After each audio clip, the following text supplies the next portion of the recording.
Bien, en esta oportunidad, semana 19, vamos a hacer los ejercicios de repaso. Una forma de hacer más rápido los ejercicios, o mejor dicho, de hacer una mayor cantidad de ejercicios, es que voy a plantear en algunos casos las expresiones generales para que ustedes prácticamente puedan reemplazar los datos y con ello obtener la respuesta. Bien, en este problema 1 nos indica lo siguiente.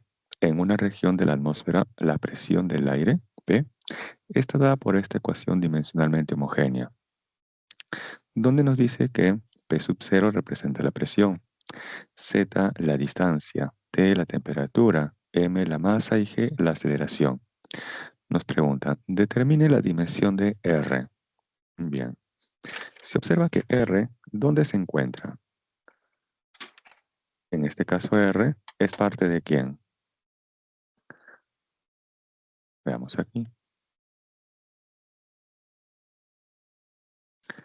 Todo él hace el papel del exponente. Y si yo tomo la dimensión a ese exponente, ¿cuánto debe ser su resultado? Si yo tomo la dimensión de ese exponente, la dimensión de todo ello debe ser igual a ¿cuánto? Como vimos en un principio, todo exponente es un número real y la dimensión de todo número real es igual a 1. Bien, aquí hay un pequeño detalle. Yo quiero conocer la dimensión de ¿quién? De R. Quiere decir entonces que debe ser conocido la dimensión de M, de G y de lambda. ¿Se conoce la dimensión de M? Sí, porque M representa la masa, un check. ¿Se conoce la dimensión de G? También, porque representa la aceleración. Acá viene el detalle. Nos dan como dato o nos dicen la dimensión de lambda. ¿Nos dicen qué representa lambda? No.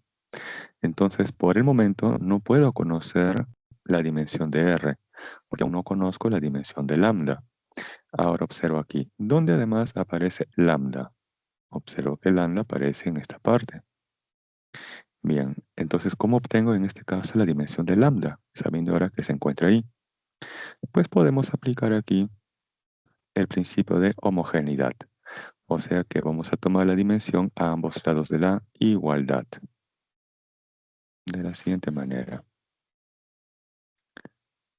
Tomo por acá la dimensión de P. Es igual a ¿quién? A la dimensión de P sub 0. Esto lo por quién? Por la dimensión de todo él. 1 menos lambda por Z entre T. Todo él está elevado a un exponente, que es mg entre lambda por R. Y aquí observo algo muy importante. Voy a resaltar así en lila. Dentro de estos corchetes o dimensiones que estoy expresando en color lila, tengo una resta, ¿cierto? ¿Qué ocurre si tengo dentro de esos corchetes o dimensiones una suma o una resta? ¿Qué se puede hacer con ese signo en el siguiente paso? Igualdad. Así es, muy bien. Entonces voy a extraer eso que he encerrado en color lila y lo voy a analizar por aquí aparte. Entonces tengo ahí 1 menos lambda por Z entre T. Como indica su compañero, en el siguiente paso ese signo menos lo puedo cambiar por A, igualdad. Y obtengo esto. El signo menos, ahí está, lo he cambiado por el signo igual. Listo. ¿Y qué observo ahí? Que en la igualdad o en el lado izquierdo de la igualdad tengo la dimensión de 1. Y 1 es un número real. Entonces, ¿cuánto debe ser la dimensión de él? La dimensión de 1. Sabiendo que 1 es un número real. Su dimensión es igual a 1. ¿Y esto es igual a quién? A la dimensión de lambda por Z entre T. Y ahí vamos a desdoblar.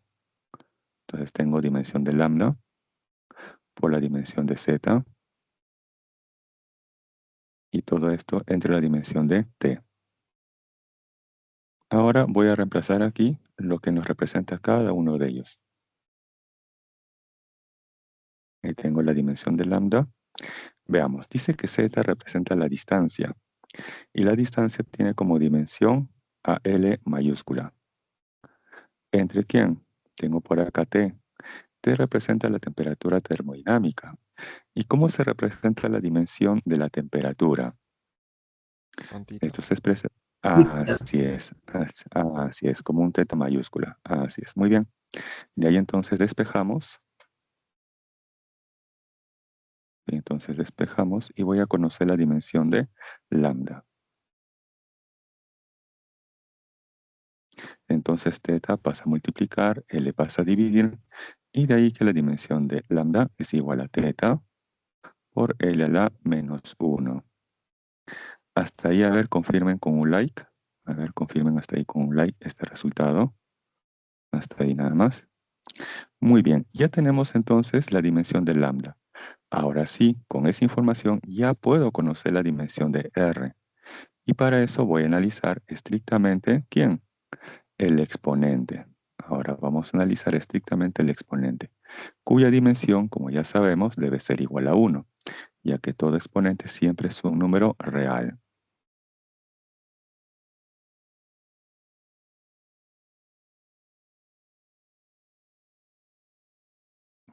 Bien, los desdoblamos e incluso ya podemos reemplazar de forma más directa. Sería entonces la dimensión de m, que representa la masa, y eso es m mayúscula. Luego, ¿por quién? Por la dimensión de g, que representa la aceleración de la gravedad. ¿Y su dimensión cuál es? L de a la menos 2. ¿Entre quién? La dimensión de lambda, pero lambda es teta por L a la menos 1. Y luego, ¿por quién? Por la dimensión de R. Y todo esto igual a quién? A 1. Finalmente, esta dimensión de R pasa a multiplicar a 1 y de ahí obtenemos finalmente la dimensión de R.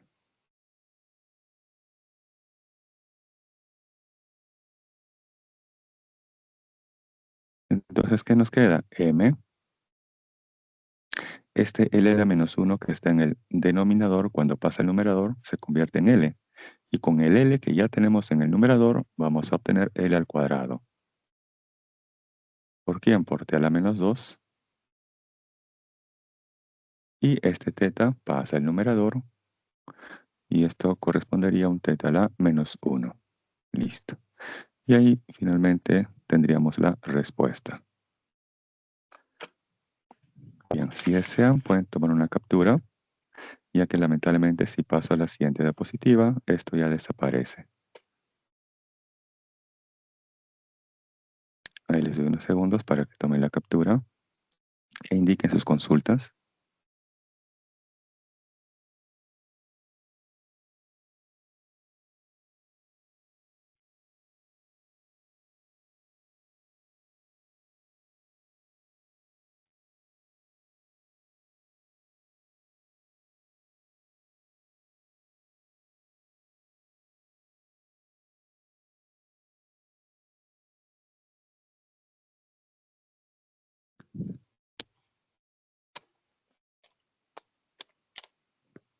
Bien, entonces paso a la siguiente diapositiva o problema.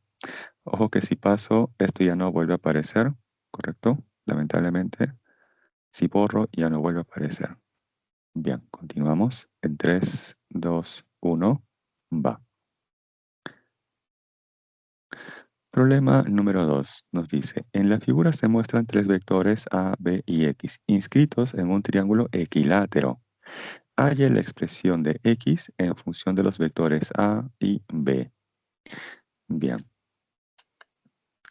Para esto entonces tenemos que plantear aquí, o tener en cuenta aquí, la parte geométrica, los conceptos geométricos, y en este caso para un triángulo equilátero. Aquí se observa que se han trazado dos alturas, ¿cierto? Esas dos alturas. Muy bien. Ahora aquí. Quiero conocer X en función de los vectores A y B. Una forma sería que X se encuentre dentro de un triángulo, ya que yo sé más fácil relacionar los vectores dentro de un triángulo.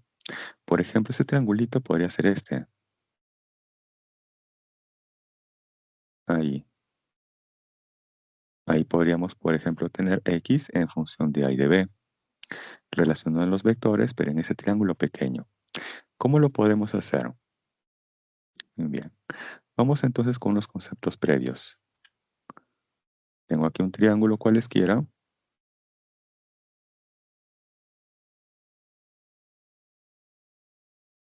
¿Listo?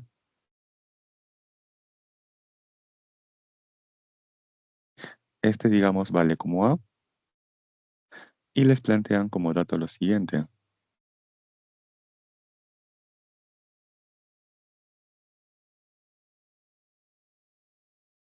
En este caso, ¿cuánto vale esta recta de color lila en función de a? ¿Será a medios, a tercios, A 2a? medios. A medios, así es. Esto se le conoce como el teorema de la base media. Bien, y algo parecido está ocurriendo aquí. ¿Por qué? Veamos. Tengo esta altura, lo voy a resaltar aquí. Tengo esta altura, ¿correcto? Dentro de un triángulo equilátero. Entonces, ¿cómo debe ser este lado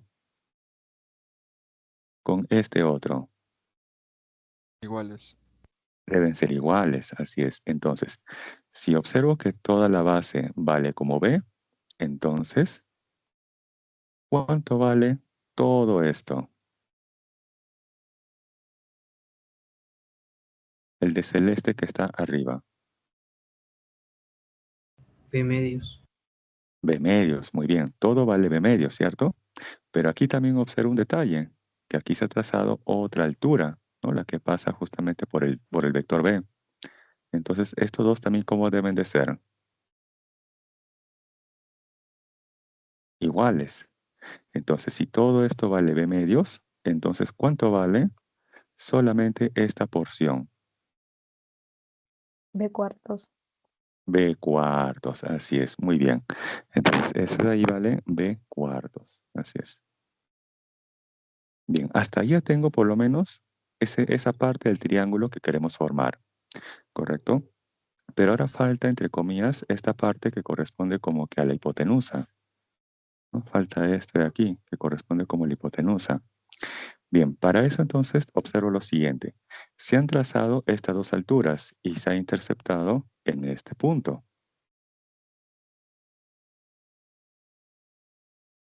Se han interceptado en este punto. Entonces, ¿qué Parecidos relación son. hay entre este lado, claro, y este otro? ¿En qué relación están esas dos porciones? K2K. De 2 a Claro, 1. de 2 a 1, ¿cierto? Claro. Entonces, para evitar trabajar con fracciones, voy a asumir que todo vale como un 3R. ¿Sí? Voy a asumir que todo vale como un 3R. Entonces, planteo lo siguiente. Esto de aquí va a ser como R y este de aquí va a ser como 2R. Para evitar trabajar con fracciones. Asumo que todo vale 3, entonces este vale como 1 y este vale como 2. Bien, ahora planteamos lo siguiente. En el triángulo pequeño, en esto que estoy resaltando, ¿qué relación hay entre B medios, X y R?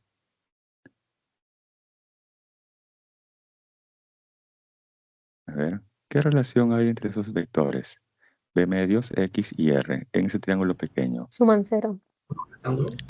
Ah, no, no. La suma de B La medios resultante es R. X. R. Ajá, es R. Claro, así es. O sea, B medios más X es igual a R, ¿cierto? ¿Hasta ahí? Bien, a esto le llamo número 1.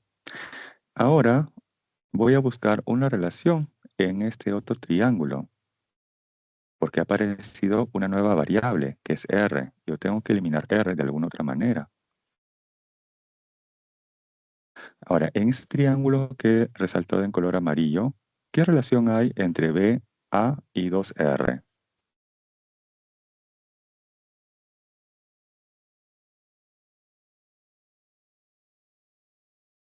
A ver.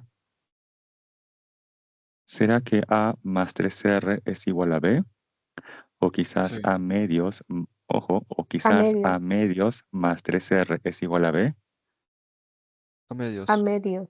A medios, claro, así es. Entonces aquí justamente como tenemos esta altura, ¿no? Donde justamente está 3R, entonces ha bisecado, ¿no? A este ángulo, a este lado, partiendo en partes iguales, entonces este aquí es a medios. Entonces en este triángulo que tenemos que a medios más 3R es igual a ¿quién? Al vector B. Ahí está. A medios más 3R es igual a ¿quién? Al vector B. Y esto le llamo expresión número 2. Ahora, ¿qué puedo hacer? Reemplazar la expresión 1 en 2.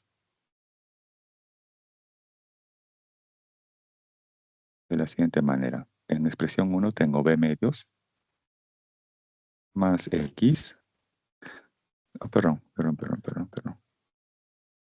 De frente vamos a hacer para ahorrar espacio. Ya. Entonces en la expresión 2 tenemos ahí A medios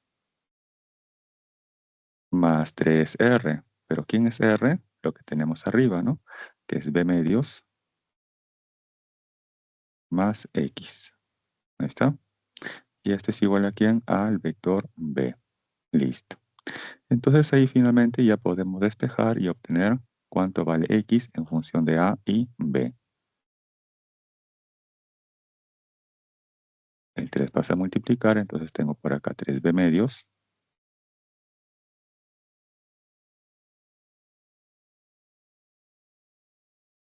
B medios más 3X es igual al vector B. Bien, despejando, ¿cuánto vale en este caso el vector X? A ver, hasta ahí. ¿Cuánto vale entonces el vector X en función de A y B?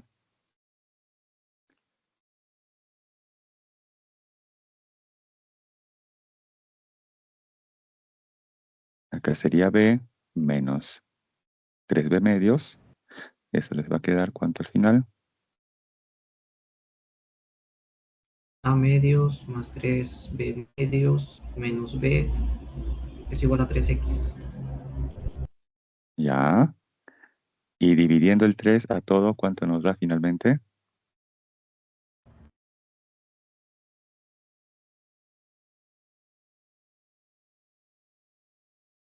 Porque ahí, como les decía, yo lo planteo hasta aquí y ustedes prácticamente ya lo culminan. Y así voy a hacer casi en todos los problemas. Por una cuestión de tiempo, lo voy a dejar en expresiones generales, como para que ustedes puedan reemplazar finalmente ya los datos y obtener la respuesta. Bien, ahí ya quedaría para ustedes como una especie de tarea, para cuando finalmente obtener la expresión de X en función de A y B. Bien. Moraleja, recordar los conceptos geométricos, como por ejemplo en este caso las propiedades para un triángulo equilátero, cuando se trazan ya sean las medianas o las alturas, etc. Bien, hay unos segundos para luego pasar a la siguiente diapositiva o problema.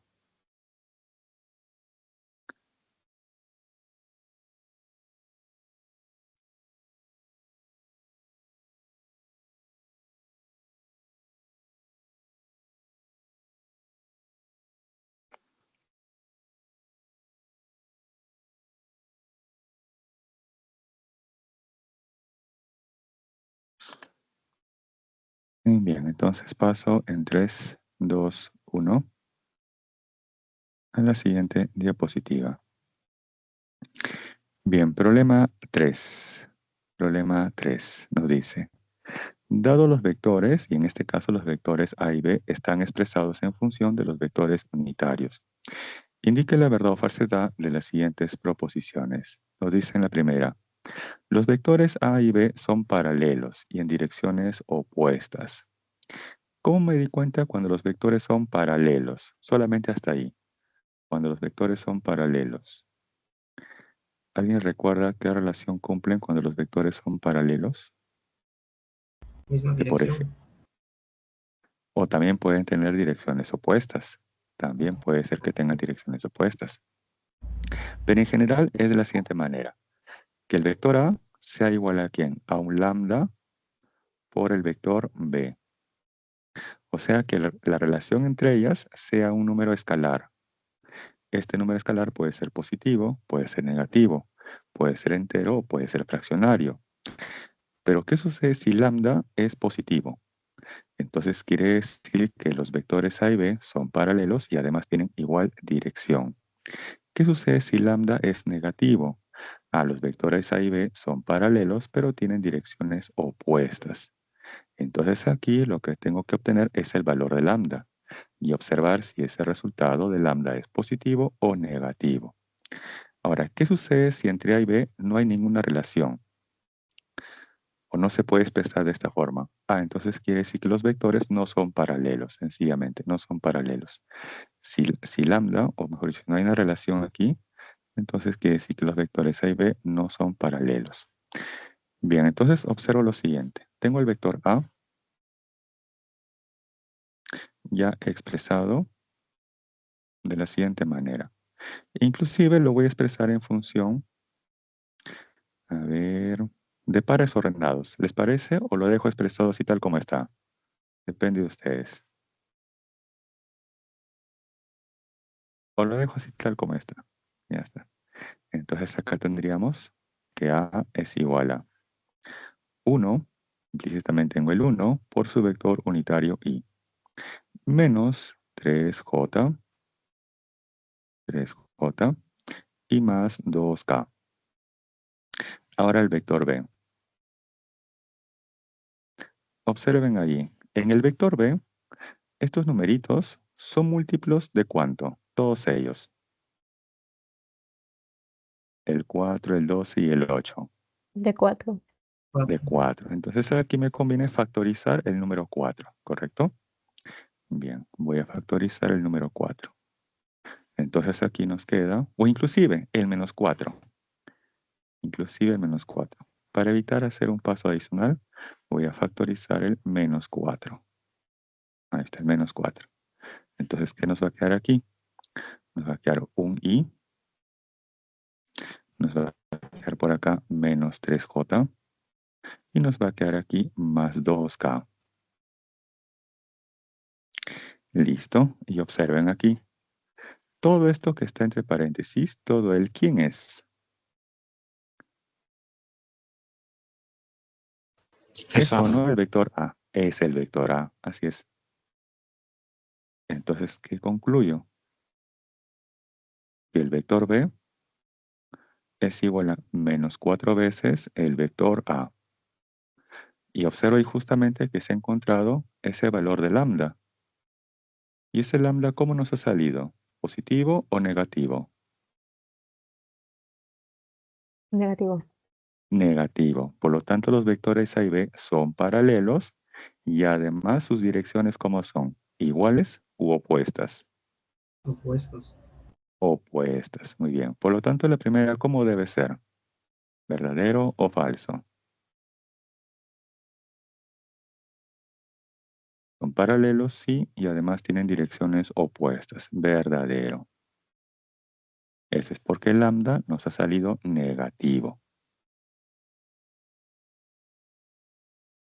Bien, segunda proposición. Nos dice, la magnitud de la resultante de los vectores A y B es máxima. ¿Cuándo la resultante es máxima? Cuando los dos vectores son paralelos y además en igual dirección, o cuando son paralelos y tienen direcciones opuestas. Igual dirección. Igual dirección, muy bien. Pero de la primera proposición que hemos deducido, que tienen igual dirección o direcciones opuestas.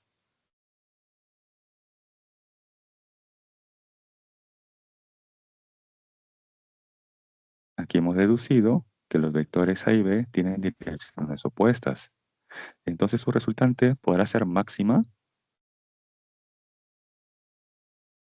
No es mínima. No. Claro, así es, va a ser mínima, así es. Su resultante en este caso va a ser mínima, porque los vectores A y B son paralelos, pero ojo, tienen direcciones opuestas. Por lo tanto, su resultante no va a ser máxima, De ahí que esto automáticamente es falso. ¿Correcto? Vamos a justificar aquí.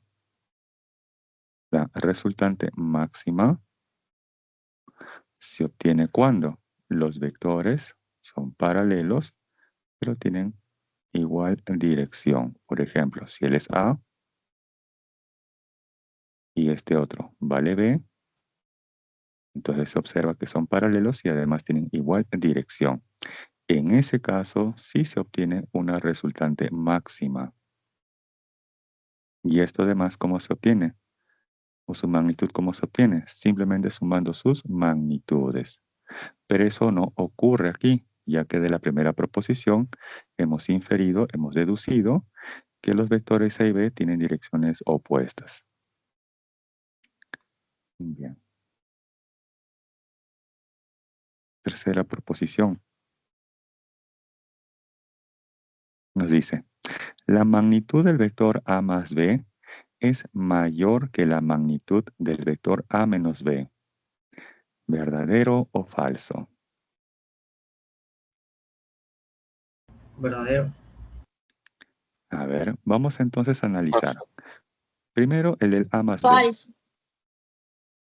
A ver, primero el del A más B. Muy bien. Tengo aquí el vector A. Ahí está, el vector A. Más ¿quién? El vector B. Pero de la primera proposición, ¿cuánto vale el vector B en función de A? Él vale menos 4 veces el vector A. Entonces el vector A más B, ¿cuánto vale? Vale como menos 3A. O sea que la magnitud del vector A más B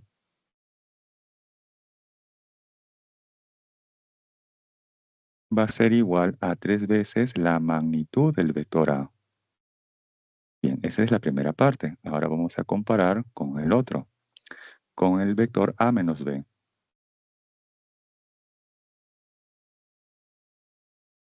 Entonces tengo aquí el vector A menos ¿quién? El vector B. Pero de la primera proposición, el vector B es igual a ¿quién? Menos 4 veces el vector A.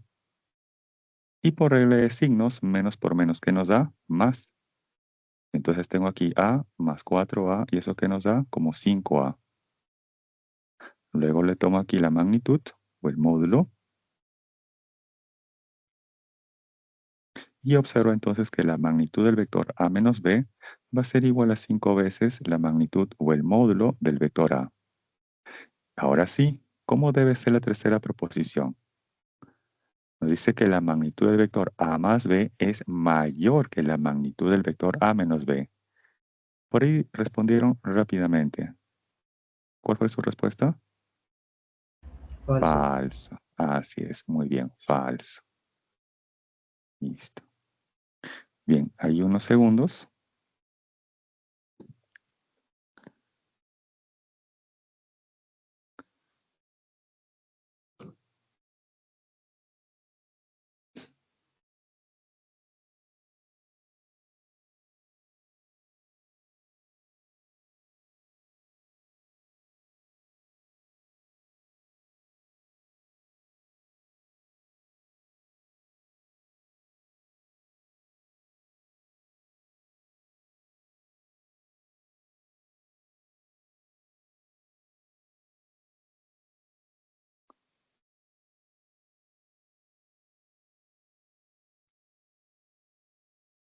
Bien, en 3, 2, 1, paso a la siguiente diapositiva, a menos que tenga alguna consulta.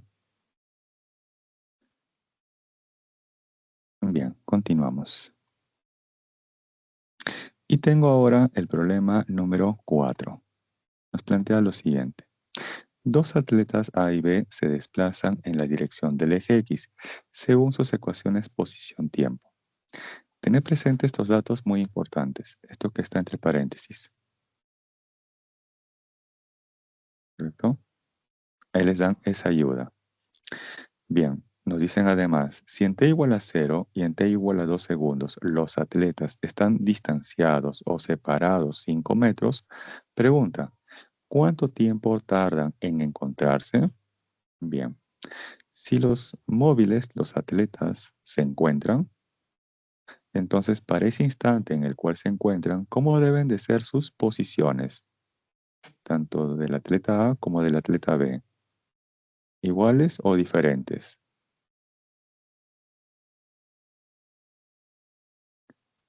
Iguales. Iguales, muy bien. Pero hay un pequeño detalle.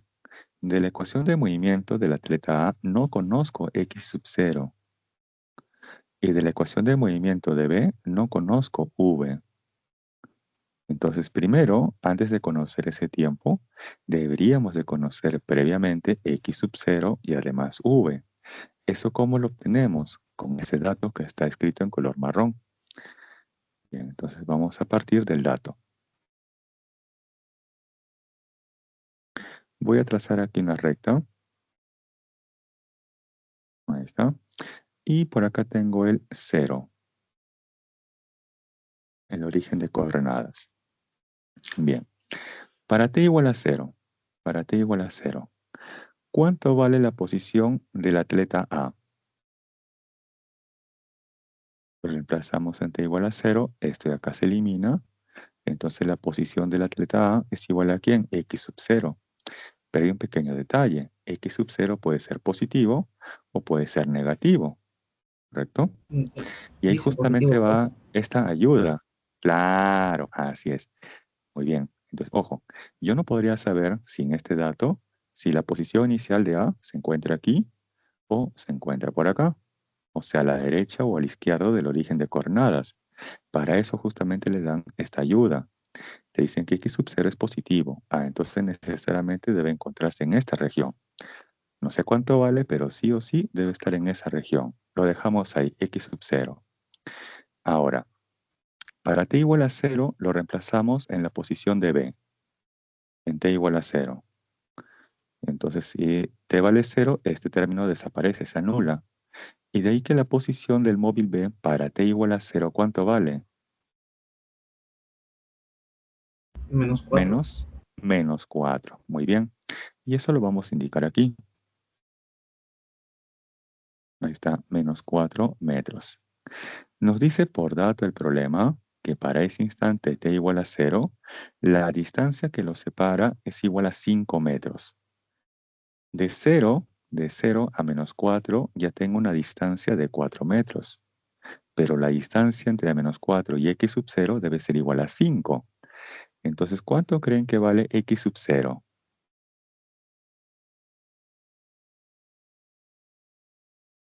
1. 1, así es, 1 metro. Muy bien.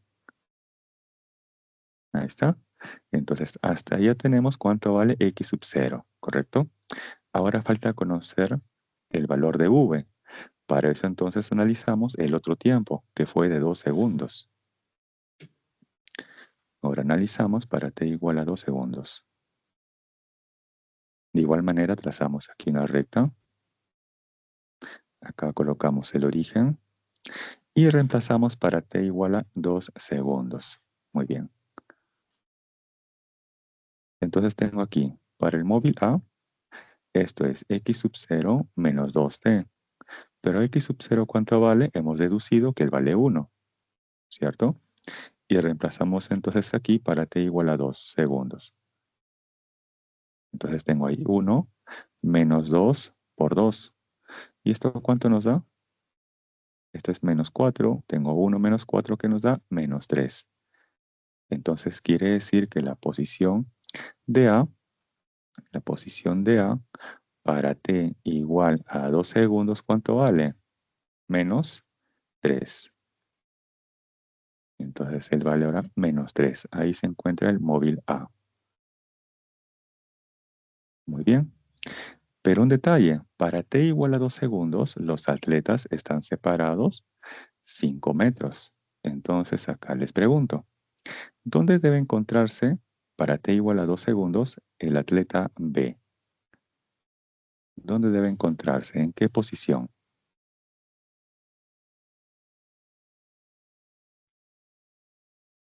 Si se sabe que la distancia que los separa es igual a 5 metros.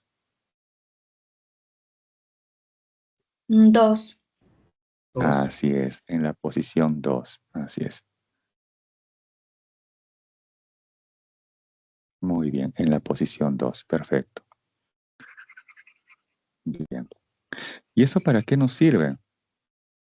Es que con ese dato de la posición 2 metros voy a conocer el valor de V.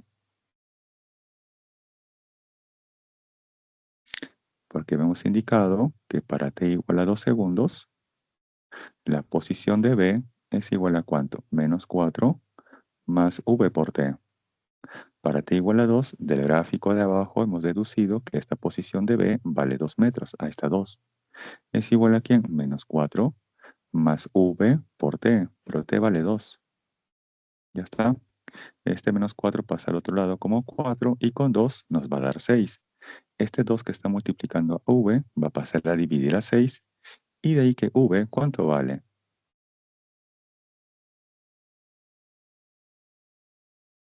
3 metros por segundo. Y ya tenemos, entonces ya tenemos hasta ahí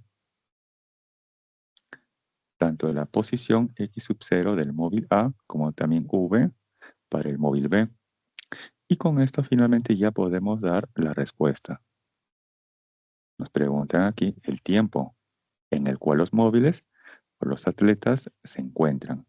Eso quiere decir que sus posiciones para ese instante deben de ser iguales. Entonces vamos a igualar. La posición del móvil A es x sub 0, que vale 1, menos 2t. Esto es igual a ¿quién? A la ecuación de movimiento del móvil B, que es menos 4 más v por t, pero v vale 3. Listo. Este menos 2t pasa al otro lado. Entonces tengo 2t más 3t, eso nos va a dar 5t. Este menos 4 pasa al otro lado y con el 1 nos va a dar 5. 5 y 5 se cancelan y de ahí que el tiempo que tardan en encontrarse es igual a 1 segundo. Listo. Esa sería finalmente la respuesta al problema. Hay unos segundos para que le puedan tomar la captura. Igual la clase está grabada, pero si desean pueden tomar la captura.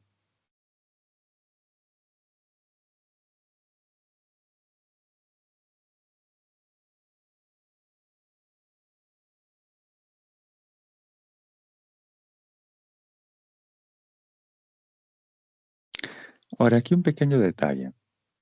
Voy a analizar un poco para t igual a 2 segundos. Acá tengo el 0. Y para t igual a 2 segundos habíamos inferido que el móvil A o el atleta A debe encontrarse en la posición menos 3 metros. Y ustedes me dijeron, profe, para ese instante el móvil B debe encontrarse en la posición 2 metros. Claro, porque ahí están separados 5 metros. Pero la pregunta es, ¿y por qué no pudo haber estado en la posición menos 8 metros? Si también ahí la distancia que los separa es 5 metros. ¿Por qué el móvil B no podría estar en la posición menos 8 metros? Yo no le puse valores, profesor, al final salió se van, porque cuando le sales con el valor absoluto, en sí o sí va a salir el tiempo positivo. Y eso es lo que le cambia, y por eso es que al final cuando igualas las funciones, se van. No depende mucho del valor. En este caso lo vi así. Ya, claro, esa es una alternativa, así es. Pero hay otra también. Nos dice aquí que V, ¿cómo es? ¿Positivo o negativo? Ah, positivo. Quiere decir que el móvil se está desplazando a la derecha o a la izquierda. Derecha. A la derecha, muy bien. Inicialmente el atleta A, ¿dónde se encontraba? En la posición menos 4 o en la posición 1. Los 4. Ojo, inicialmente el atleta A, ¿dónde se encontraba? En la posición 1 Ah, ya, metro. perdón. Un metro, sí. En la posición 1 metro, ¿cierto? En la posición 1 metro. Ese es para el móvil A. Para el móvil B, inicialmente se encontraba en la posición menos 4.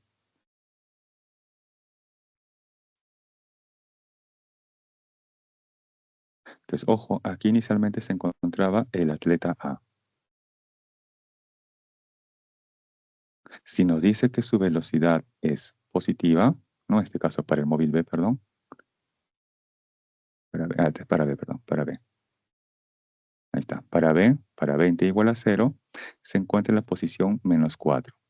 Si su velocidad es positiva, quiere decir entonces que para un tiempo t posterior, se va a encontrar en posiciones que sean más cercanas al 0, en la parte negativa, y más alejadas del 0 para la parte positiva. Entonces no podría ser la posición -8, ya que en ese caso imaginemos que es en la posición -8 para t igual a 2 segundos. Quiere decir que el atleta B se está desplazando a la derecha o a la izquierda. Inicialmente está en la posición -4 y asumo que luego se encuentra en la posición -8. Y en ese caso se estaría hacia la izquierda. Y estaríamos contradiciendo justamente la condición del problema. ¿Sí? Por eso que en este caso, para t igual a 2 segundos, el atleta B necesariamente debe encontrarse en la posición 2 metros. Ya que ahí se observa que pasó de la posición -4 a la posición +2. O sea que se está desplazando hacia la derecha. O que su velocidad es positiva. Bien. Bien, unos segundos más para pasar luego a la siguiente diapositiva.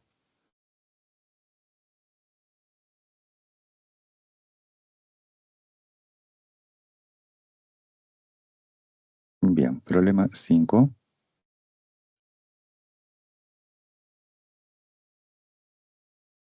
Ya, este está más fácil. Nos dice, un automóvil se desplaza sobre una pista recta en la dirección del eje X según la gráfica velocidad-tiempo mostrada en la figura. Pregunta, ¿cuál es la distancia recorrida por el automóvil entre 10 y 35 segundos? Bien. Si quiero conocer la distancia, entonces eso lo obtengo a partir del área, pero esa área debe ser obtenida entre 10 y 35 segundos.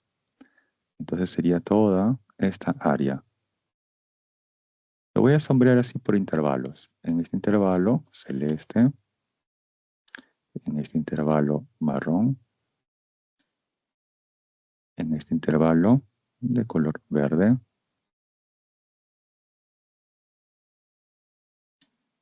y finalmente este otro intervalo, hasta t igual a 35 segundos.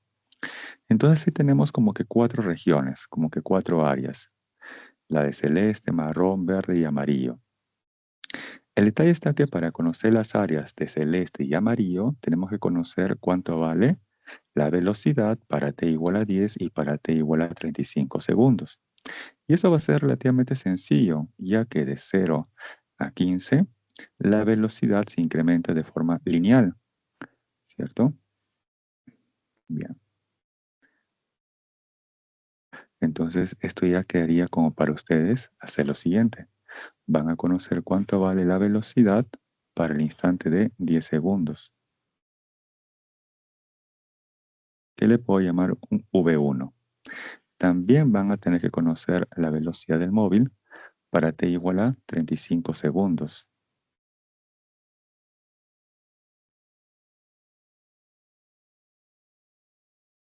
¿Correcto? Ahí 35 segundos. Le llamo un V2.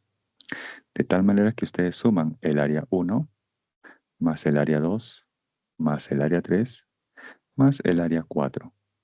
La suma de esas 4 áreas nos va a dar directamente la distancia recorrida entre t igual a 10 y t igual a 35 segundos.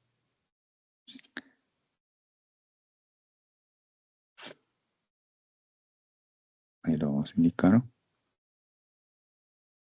Sería el área 1 más el área 2 más el área 3 y más el área 4. Bien, ahí ustedes lo complementan para luego conocer cuánto vale V1 y V2. Reemplazan ahí las expresiones correspondientes para hallar cada área según la forma geométrica. Suman todo y obtienen la distancia. Así en forma general. Entonces hay unos segundos para luego pasar a la siguiente diapositiva. Entonces, por una cuestión de avanzar más rápido o de hacer una mayor cantidad de problemas, les voy a dejar así indicado la expresión general, de tal manera que ya ustedes en casa, con calma, determinan cuánto vale V1 y V2. Y con eso complementan para hallar esas áreas, A1 y A4. Las otras áreas sí están más fáciles, las de 2 y la de 3, porque sí se conoce tanto su base como su altura.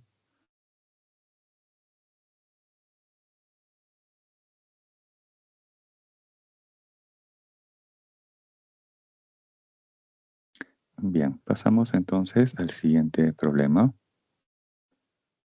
Y tengo el número 6. Aquí también les voy a dejar indicado. Nos dice, un cuerpo en caída libre pasa frente a una ventana que tiene una altura de 1,35 metros durante 0,3 segundos. Pregunta, ¿desde qué altura sobre la ventana se soltó el cuerpo? Bien, nos dice que ese cuerpo ha sido soltado. Entonces quiere decir que su rapidez inicial es igual a 0. Entonces tengo aquí ese cuerpo que ha sido soltado. ¿Correcto? Y por acá tenemos el perfil de esa ventana. Le voy a indicar así un h minúscula, donde en este caso h minúscula es 1,35 metros, pero lo voy a dejar así expresado en forma general, ¿correcto? Y bueno, antes de que pase por frente a esa ventana, ha tenido que descender. Vamos a indicar aquí este perfil de color marrón como si fuera la pared. Y eso le indica un h mayúscula para poder diferenciar.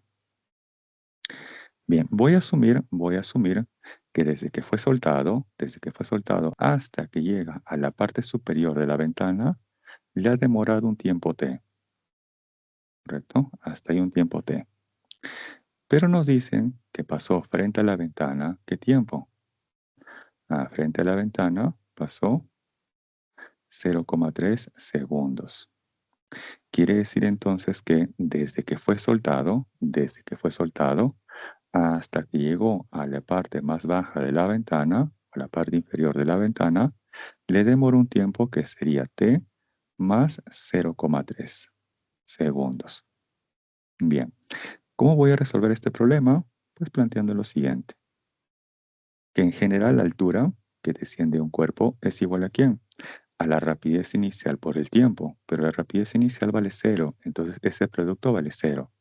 Luego sigue más porque está cayendo un medio de la aceleración de la gravedad por el tiempo t al cuadrado. Entonces, esta expresión es la que voy a emplear para el problema. Veamos, para el tiempo t, hasta el tiempo t nada más, hasta el tiempo t empleado en ese primer intervalo, la altura que ha descendido es h mayúscula.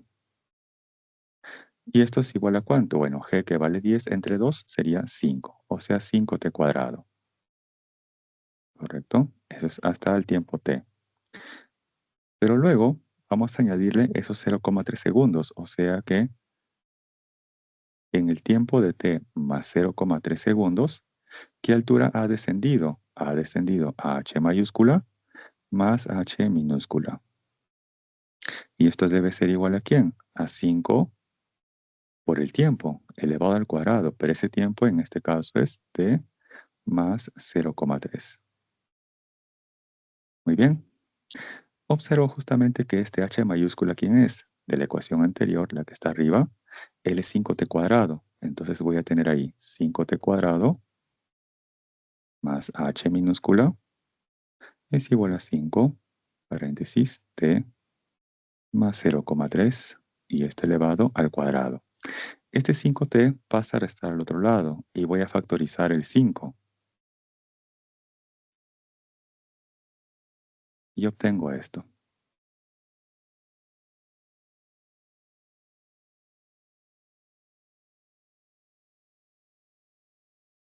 Listo. Esto de aquí se asemeja o no se asemeja a esto que conocen de álgebra. A cuadrado menos b cuadrado.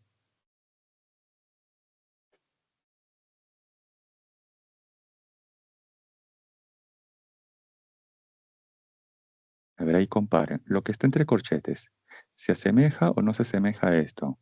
De a cuadrado menos b cuadrado. A ver, ahí un like, ahí sí se asemeja, si tiene la forma. Entonces, ¿esto cómo lo pueden desarrollar? Sería 5. Diferencia de cuadrados. Claro, así es. Esto sería como un A más B por un A menos B. Entonces aquí el A sería T más 0,3. Y B, bueno, sería T. Entonces la suma de ambos, ¿qué nos va a dar? 2T más 0,3. Ahí tenemos la parte de la suma. La diferencia que nos va a dar sería T más 0,3 menos T. Y eso que nos da 0,3. Listo. Como tienen justamente ustedes el valor de H, que es la altura de la ventana, 1,35 metros, entonces ahí justamente van a tener una sola incógnita, ya que H es dato el problema, 1,35 metros. De ahí despejan y van a conocer cuánto vale ese tiempo T. Bien. Con ese tiempo T obtenido, van a reemplazarlo en esta expresión, donde dice H mayúscula es igual a 5T elevado al cuadrado. Y con eso van a obtener justamente el H mayúscula, ya que les preguntan desde qué altura sobre la ventana se soltó el cuerpo. Entonces, con este tiempo T, reemplazan en la primera expresión, donde H mayúscula es igual a 5T cuadrado, y con ello obtienen justamente esa altura, sobre la cual ha sido soltado el objeto con respecto a la ventana. Bien, así lo dejo indicado para que ustedes ya puedan reemplazar. Y esto ya es en general, ¿no? Porque esa altura de la ventana puede ser otro valor, ¿correcto? Ahí tienen ustedes en forma general.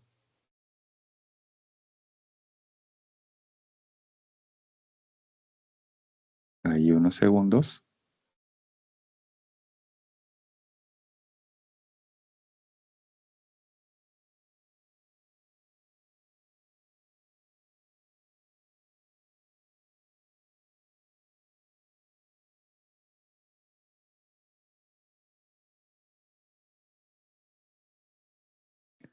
Bien, si no hay consultas, observaciones hasta aquí, entonces paso al siguiente problema.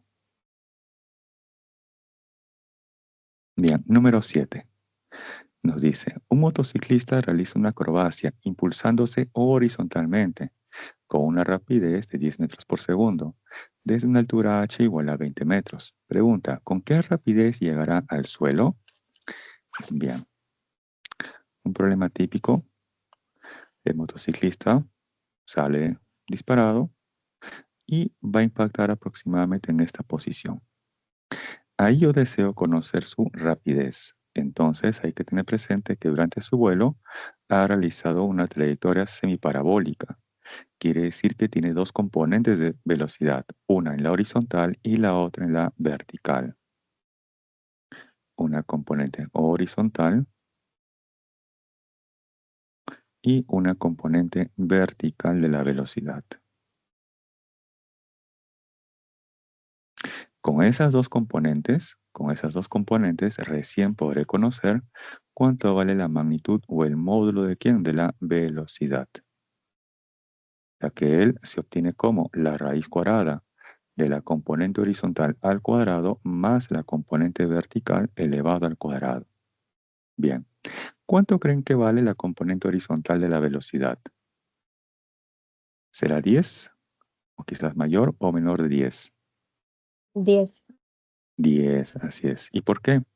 Porque nos dice que inicialmente el motociclista se estaba desplazando de forma horizontal, con una rapidez de ¿cuánto? De 10 metros por segundo. Entonces, una vez que sale disparado y describe esta trayectoria semiparabólica, esa rapidez horizontal permanece constante, ya que en la horizontal realiza un MRU. Entonces, este de aquí ya se conoce. Este vale 10 metros por segundo. Lo que faltaría conocer es la componente vertical de la velocidad. ¿Y esto cómo lo obtengo? Veamos. Si inicialmente se está desplazando de forma horizontal, entonces, en el instante que sale disparado, ¿cuánto vale la velocidad inicial, pero ojo, en la vertical? la velocidad inicial en la vertical. ¿Cuánto vale? 0. 0, así es, muy bien, perfecto. Entonces tengo la velocidad inicial, tengo la altura, que vale 20 metros, y quiero conocer esta velocidad final en la vertical. ¿Qué expresión podríamos utilizar con esos datos?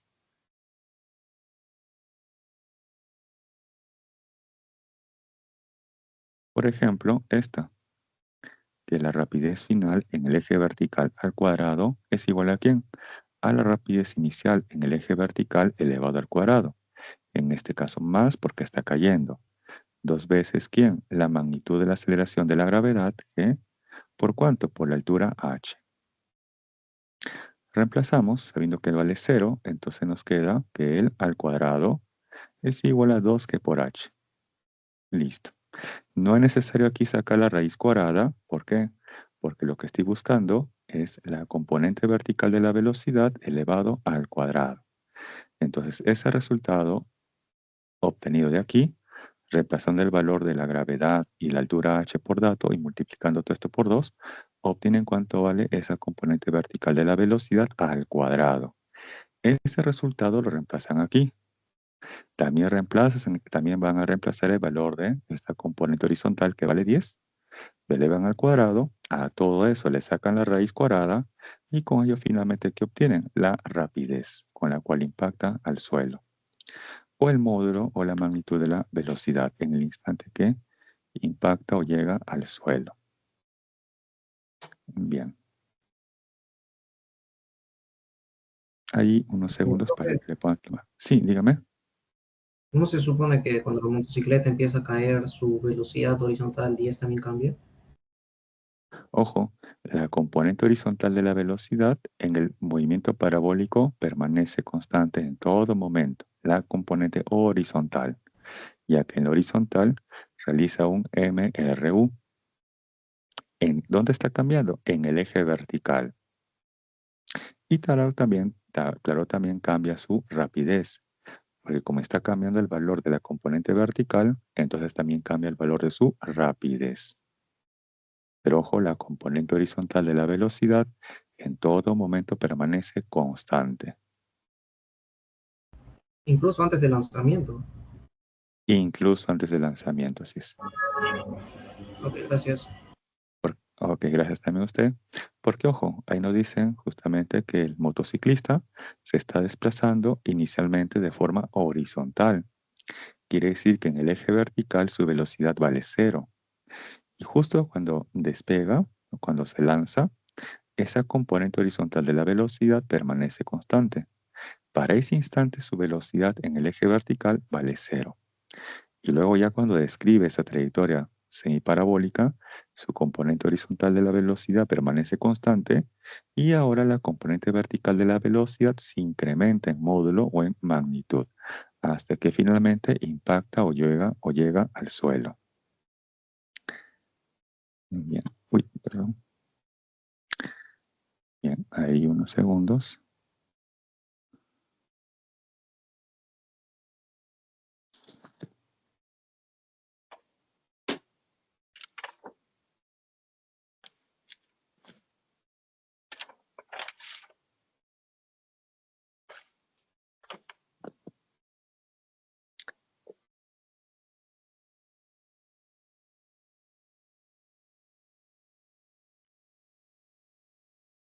Bien, continuamos. Y tenemos ahora el problema número 8. Nos dice, las manecillas de un reloj marcan las 9 horas. ¿Cómo se muestra en la figura? Pregunta, ¿a qué hora y antes de las 10 horas? El horario y el minutero de este reloj se sobreponen. O sea, una manecilla va a estar encima de la otra. Bien. Para esto entonces tenemos que hacerlo algo análogo a un problema que vimos anteriormente. Si las manecillas se superponen, entonces para ese instante, ¿cómo deben de ser sus posiciones, en este caso angulares, tanto para el minutero como para el horario?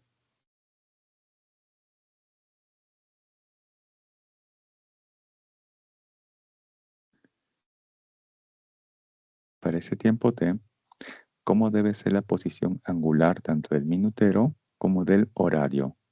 ¿Iguales Iguales. o diferentes? Iguales, así es, iguales.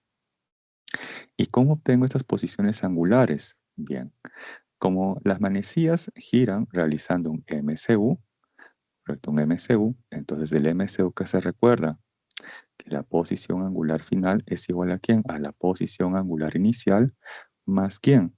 La rapidez angular por el tiempo. En este caso, tenemos que analizar cuánto vale la posición angular inicial, tanto para el minutero como el horario, así como también su rapidez angular. Bien. Primero vamos con las rapideces angulares. ¿Cuánto vale en este caso la rapidez angular para el minutero?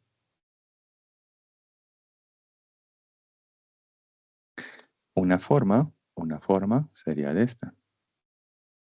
Que la rapidez angular para el MSU se puede definir de dos formas equivalentes. Una de ellas, 2pi por la frecuencia, y la otra es 2pi entre el periodo, donde el periodo es el tiempo que tarda en dar una vuelta completa.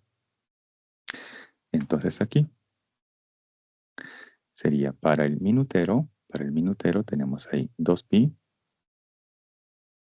entre el tiempo. ¿Qué tiempo tarda en dar una vuelta completa al minutero?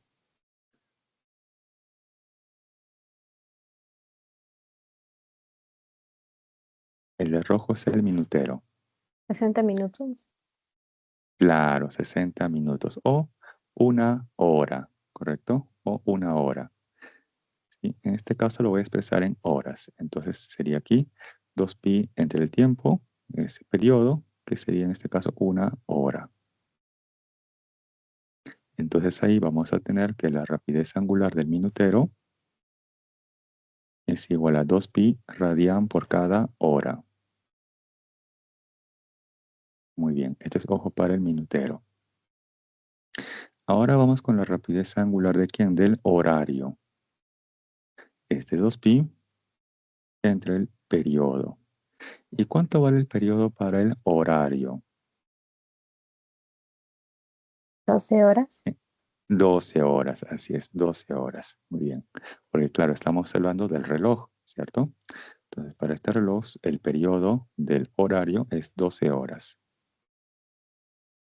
Entonces, su rapidez angular para el horario sería en este caso pi sextos. Radian por cada hora. Entonces, hasta ahí ya tenemos las rapideces angulares. ¿Qué nos falta conocer también? Las posiciones angulares, ¿correcto? Las posiciones angulares. Aquí va a depender de su sistema de referencia. Por ejemplo, ustedes podrían colocar como sistema de referencia para medir el ángulo de esta forma. De tal manera que aquí ustedes pueden plantear que como las agujas del reloj avanzan en un sentido horario, entonces comencemos a calcular o medir ese ángulo a partir de dónde. Ahí va a depender de ustedes, del eje horizontal o del eje vertical. Ahí va a depender de ustedes. ¿Dónde quieren tomar ese eje de medición? ¿En la horizontal o en la vertical? Por ejemplo, vamos a suponer que lo toman en el eje vertical. Entonces, a partir de aquí, digamos ahí sería un θ igual a 0, ¿correcto? Entonces, θ igual a 0, por acá sería θ igual a 90, ¿no? Grados hexagesimales, su equivalente en radianes, es pi medios. Por acá tendríamos entonces, ¿cuánto? 180, o su equivalente, pi. Y por acá, ¿cuánto? 270, o su equivalente a 3pi medios. Bien, entonces aquí tenemos que la posición angular inicial para el minutero, ¿cuánto vale? 0. Del gráfico, ¿cuánto vale la posición angular para el horario, ¿cuánto vale? ¿En qué posición angular se encuentra inicialmente el horario? Esta de color azul. Para t igual a 90, 180 o 270.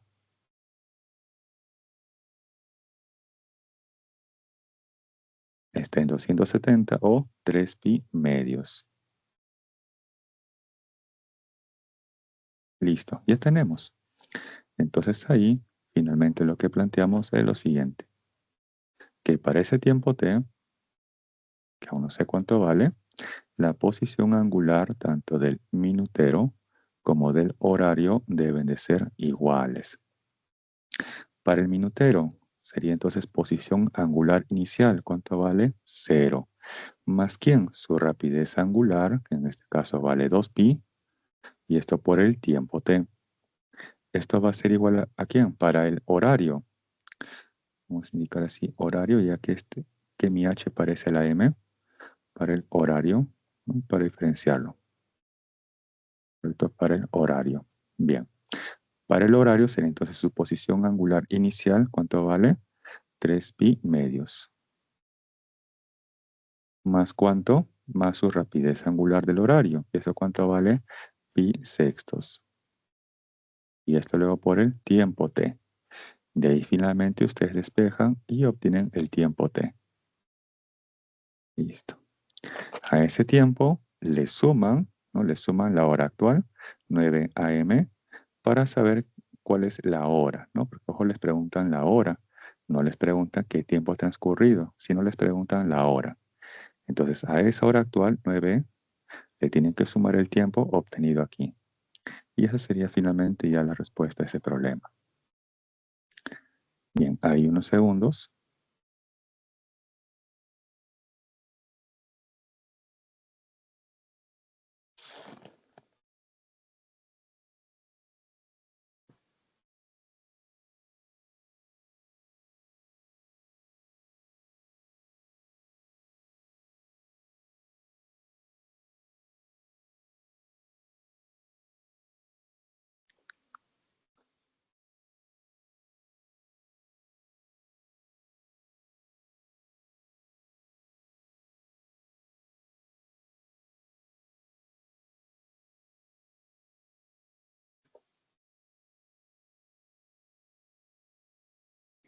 Bien, pasamos entonces al siguiente problema.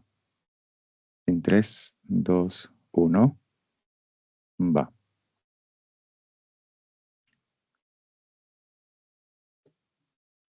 Y tenemos ahora el problema número 9.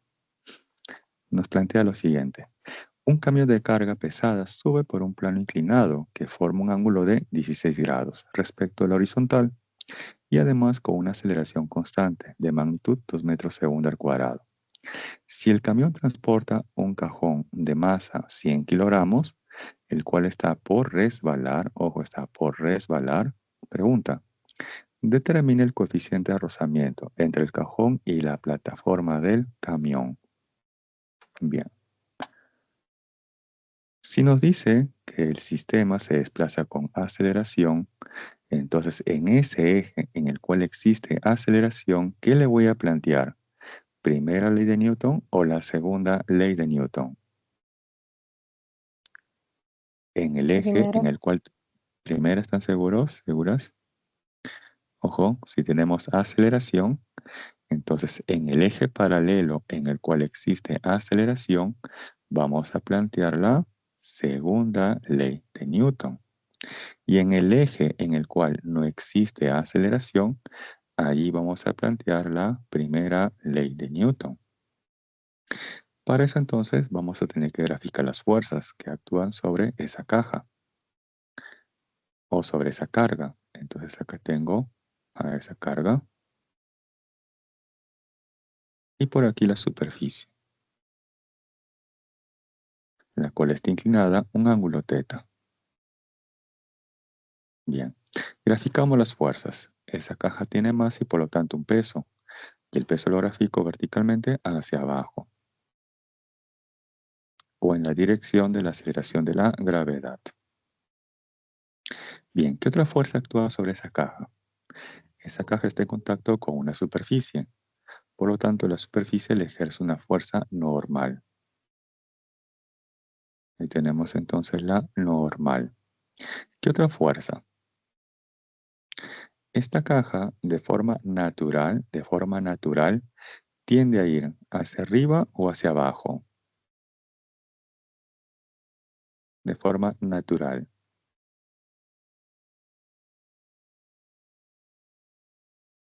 Tiende a ir hacia arriba o hacia abajo. De forma natural, el objeto tiende a ir hacia abajo. ¿Pero qué fuerza lo está evitando que deslice hacia abajo? La fuerza de rozamiento. Y para eso la fuerza de rozamiento, ¿cómo debe ser? ¿En diagonal hacia arriba o hacia abajo? Hacia arriba. Hacia arriba, así es. Ahí tenemos entonces la fuerza de rozamiento. Pero además, esta carga con el camión se están desplazando con una cierta aceleración. Listo. Bien. Observo que la fuerza de rozamiento es paralela a la aceleración y la normal es una fuerza perpendicular a la aceleración. Sin embargo, el peso no es ni paralela ni tampoco perpendicular con la dirección de la aceleración. Entonces, ¿qué le voy a hacer al peso? Lo voy a descomponer. Lo voy a descomponer en una componente que sea paralela y en otra que sea perpendicular con la aceleración. Entonces tengo por aquí su componente perpendicular. Ahí está. Y por acá su componente que es paralela a la aceleración. O con otro color para que se pueda diferenciar. Un ratito. Este está en color negro. Y esta otra está bien. Listo. Bien. Voy a descomponer el peso en esta componente paralela y en esta otra perpendicular con respecto a la aceleración. Para eso entonces tengo que utilizar la geometría del problema. Si este ángulo es teta, ¿dónde se ubica ese ángulo teta? Aquí arriba, ángulo celeste, o aquí abajo, ángulo lila. ¿Dónde debe estar ubicado ese ángulo teta? En este triángulo. ¿En celeste o en lila? ¿Aquí arriba o aquí abajo?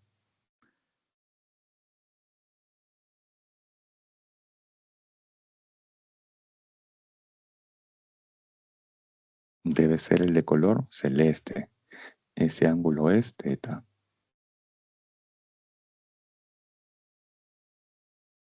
Bien. Entonces con ello vamos a poder expresar correctamente cada componente. De ahí que la componente perpendicular con la aceleración es igual a ¿quién? Al peso. Por el coseno de teta. Y la componente que es paralela a la aceleración es igual a ¿quién? Al peso.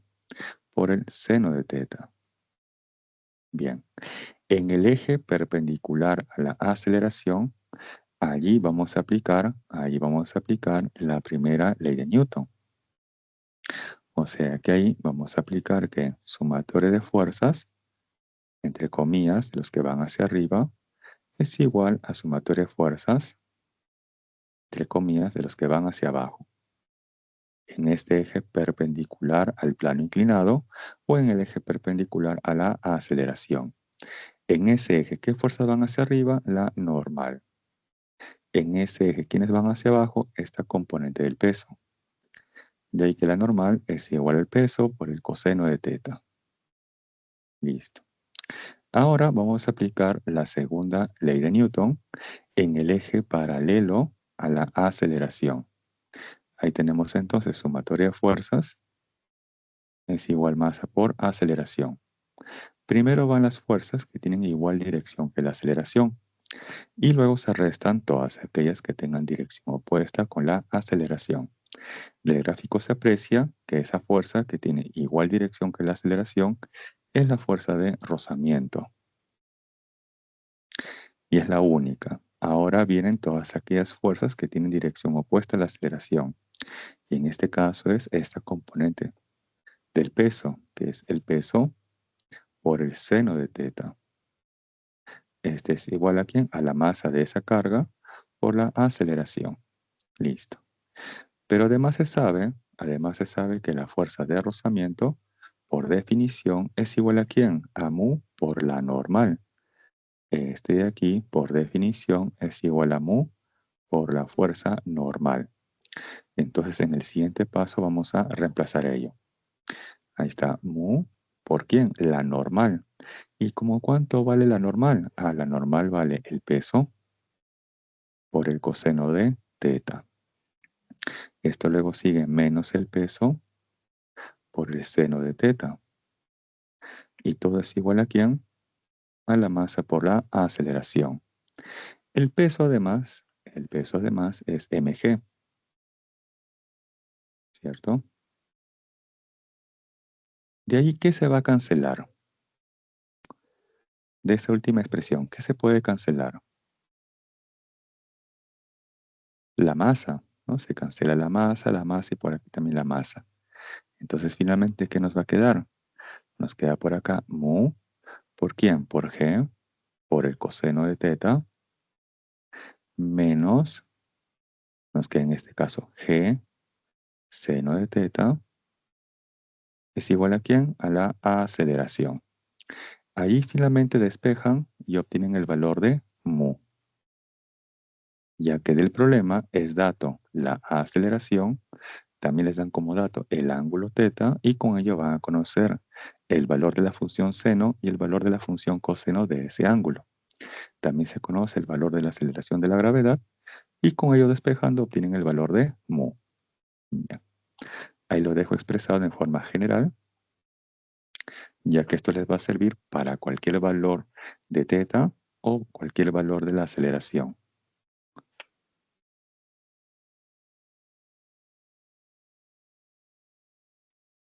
Profesor, Sí, dígame. disculpe, en la 7, cuando hallamos el valor de la rapidez, es la del eje Y, pero te pide con qué rapidez llegar al suelo. ¿Esa es la del eje Y o el total tiene que ser? La del total, así es. Por eso ahí le puse en el gráfico final una especie de V en forma diagonal, ¿cierto?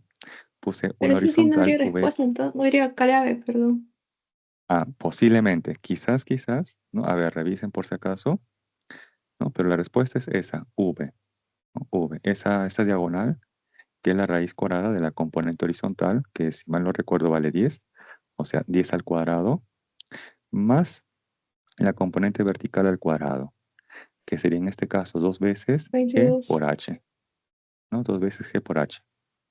Si mal no recuerdo, H vale 20, entonces sería 2 por la gravedad que vale 10 y por la altura H que vale 20. Entonces ahí nos va a dar 400. Entonces tendría acá 10 al cuadrado 100 más 400. Eso que nos da 500. Entonces la respuesta sería I 10 raíz cuadrada de 5, si no me equivoco.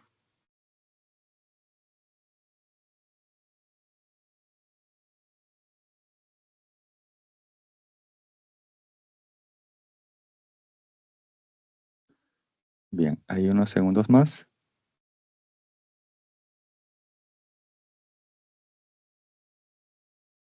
Bien, entonces continuamos. ¿Me consultas hasta aquí?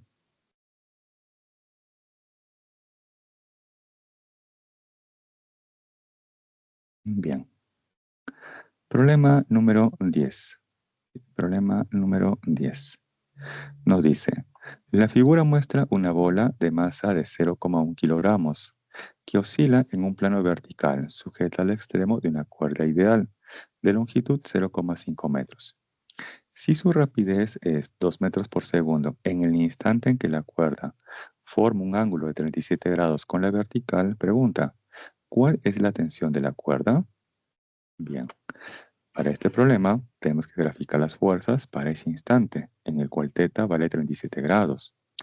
Una de esas fuerzas sería su propio peso, y el peso lo grafico verticalmente hacia abajo o en la dirección de la aceleración de la gravedad. ¿Qué otra fuerza actúa en ese cuerpo? Si tenemos aquí una cuerda, entonces le ejerce una tensión. Ahí está, la tensión T. Ahora aquí un pequeño detalle. Para ese instante, ¿este cuerpo tiene o no tiene aceleración? Para ese instante, ¿este cuerpo tiene o no tiene aceleración?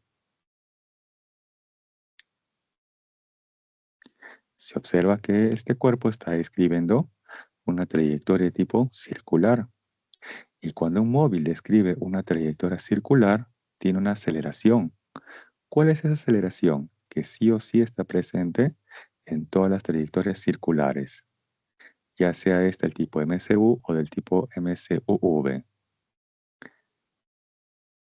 Es la aceleración centrípeta. Y la aceleración centrípeta, como indica su nombre, siempre está apuntando hacia dónde? Hacia el centro de la trayectoria circular. Entonces aquí tengo una aceleración centrípeta. Observo que la tensión y la aceleración centrípeta tienen igual dirección, pero además observo que el peso y la aceleración centrípeta no tienen una dirección que es ni paralela ni perpendicular. Entonces, ¿qué voy a hacer? ¿Qué le voy a hacer al peso? Lo voy a tener que descomponer, ¿correcto? Lo voy a tener que descomponer en una componente que sea paralela y en otra que sea perpendicular a la aceleración centrípeta. Bien, entonces vamos a descomponer a ese peso en una componente paralela y en una componente perpendicular. Bien, si este ángulo es teta, entonces este ángulo teta, ¿dónde está ubicado? Por geometría del problema, este de aquí sería el ángulo teta, ¿correcto? Entonces la componente que es paralela a la aceleración debe ser igual a ¿quién? Al peso. Debe ser igual al peso por el coseno de teta. Y la componente que es perpendicular con respecto a la aceleración centrípeta es el peso por el seno de teta. ¿Con qué componente debo de trabajar? Con aquellas que tengan igual dirección o dirección opuesta a la aceleración centrípeta. O sea, en este caso con la componente peso por el coseno de teta. Bien. Entonces ahora en ese eje planteamos sumatoria de fuerzas en dirección radial es igual a la masa por la aceleración centrípeta. Y donde la aceleración centrípeta, además, ¿cómo se puede expresar?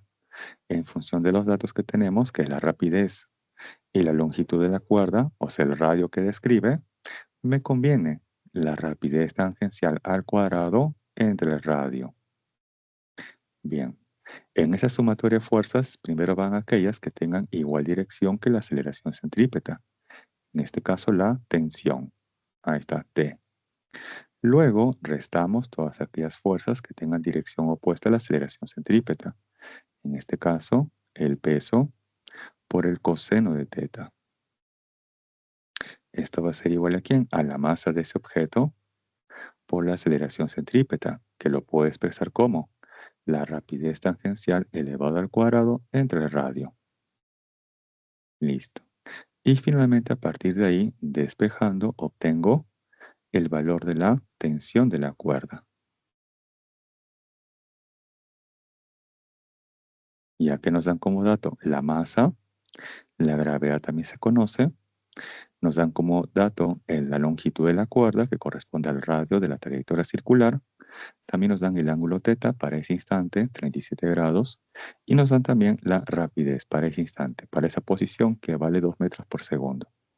Con ello finalmente despejando, obtienen el valor de la tensión. Bien. Allí unos segundos.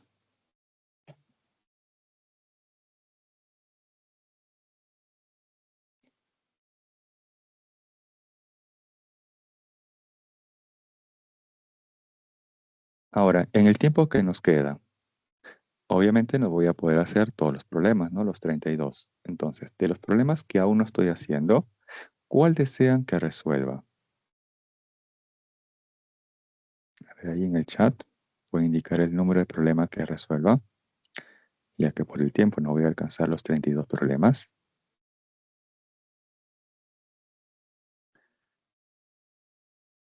Profesor, ¿puede ser la 24? La 24. Ok, entonces de aquí hacemos un salto largo hasta el problema número 24. Unos segundos más para que le puedan tomar la captura.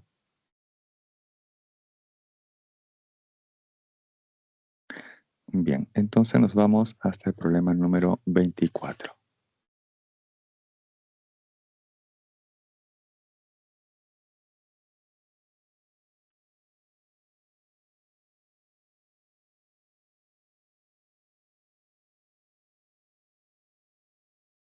Ok, número 24.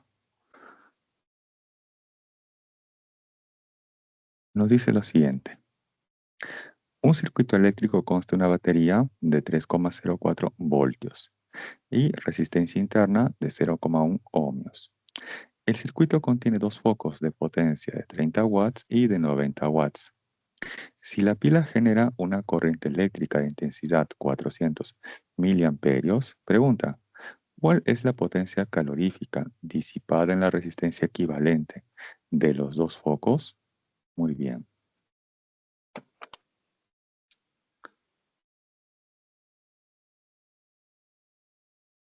Bien. Entonces, vamos a indicar aquí a la parte interna de esa batería. Acá tengo su parte positiva y por acá su parte negativa, ¿correcto? Al interior tenemos una resistencia eléctrica. Ahí indicamos entonces la resistencia eléctrica, R minúscula. Bien, vamos a indicar aquí también los puntos A y B. Entonces por acá tendría el extremo A y por aquí el extremo B.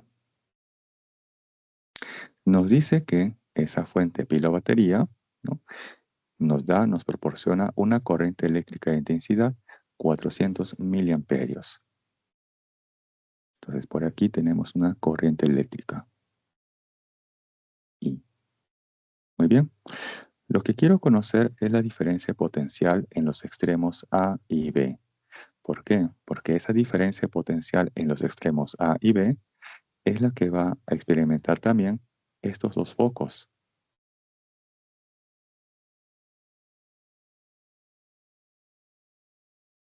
Entonces, antes que nada, debo de conocer la diferencia potencial que hay entre A y B. ¿Esto cómo lo obtengo? De la siguiente manera.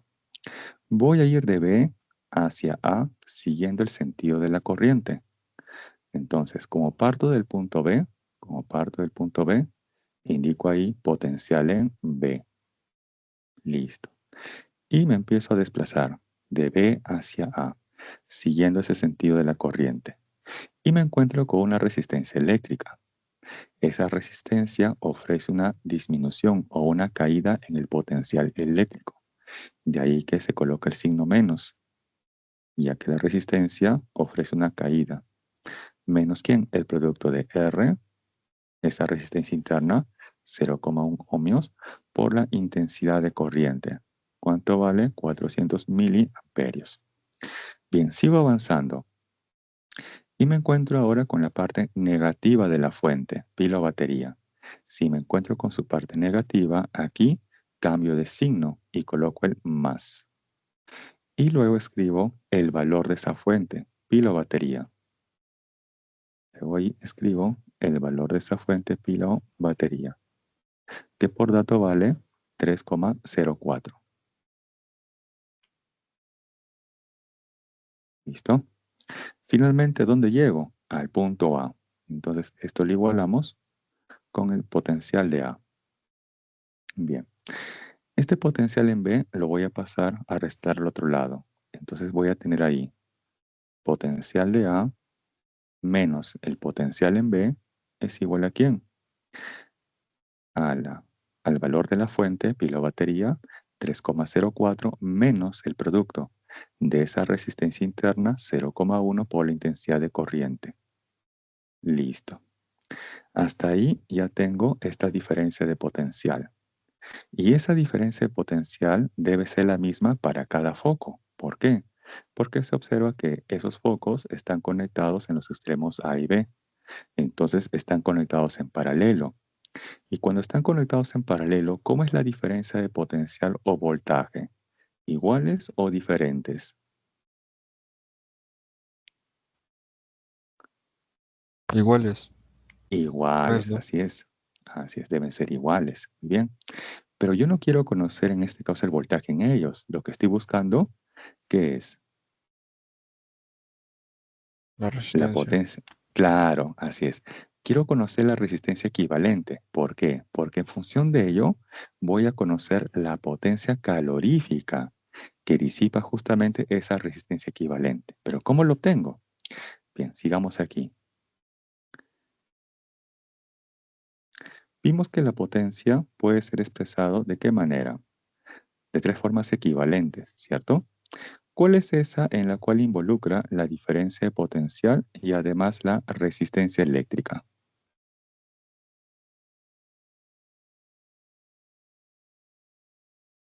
¿O les ayuda aquí?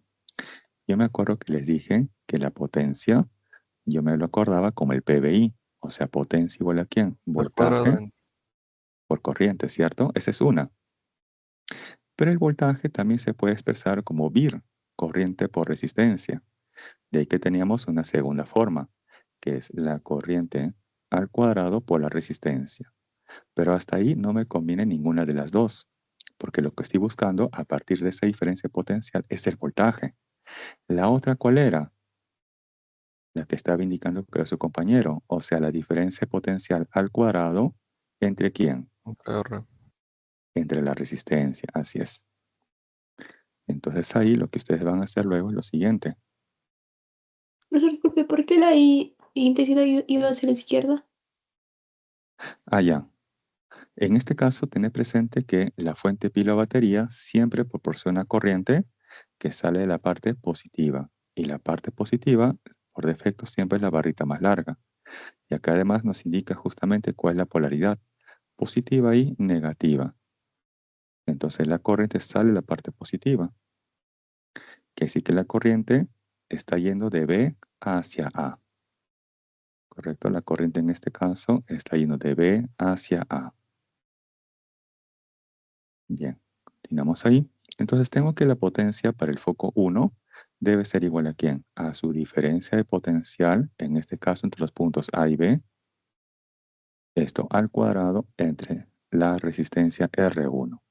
De ahí ustedes van a obtener el valor de R1. De igual manera para el segundo foco, la potencia del segundo foco es igual a la diferencia de potencial o voltaje en los extremos A y B, esto al cuadrado entre el valor de esa resistencia.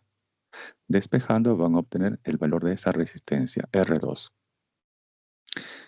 Muy bien, tienen R1 y R2. Como están conectados en paralelo, su equivalente, ¿cómo lo obtienen? Rápidamente, producto entre la suma. La resistencia equivalente, como están conectados en paralelo, es el producto entre la suma.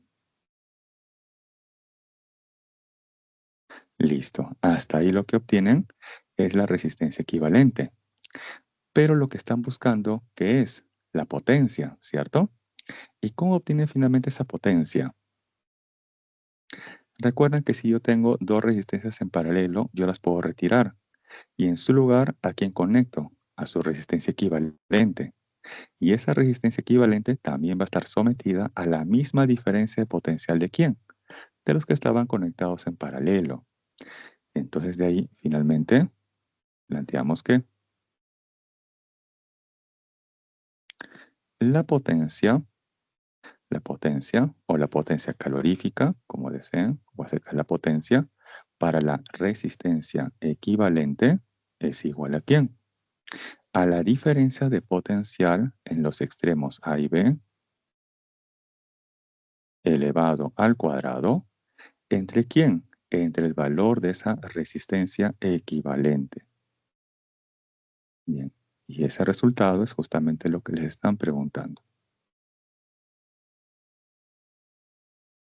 Listo. Bien, este problema es un tanto extenso. Así tal como está, es imposible que se les pregunte en el examen.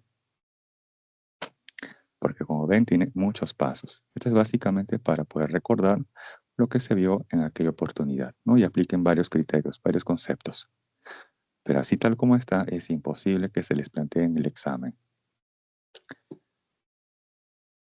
Bien, hay unos segundos. Profe, Sí, dígame.